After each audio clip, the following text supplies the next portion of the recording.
Morning guys, ano nga pala, ka-vlog moto here. Nga pala, dito na tayo sa Kapas Tarlac at kinabangan natin ang grupo dito. Siyempre, medyo nagkaroon na konting problema, nagkahiwalay sila. At ngayon, medyo okay naman, nakarating na, safe naman sila nakarating dito. Next cover natin sa Pangasinan. Let's go! Tanong tayo sa kanila kung ano nangyari, sa akin ba't nagkaligaw-ligaw sila.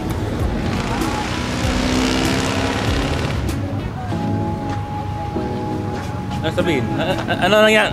Ano nangyari sa inyo nga pala? Ba't nagkaligaw-ligaw kayo?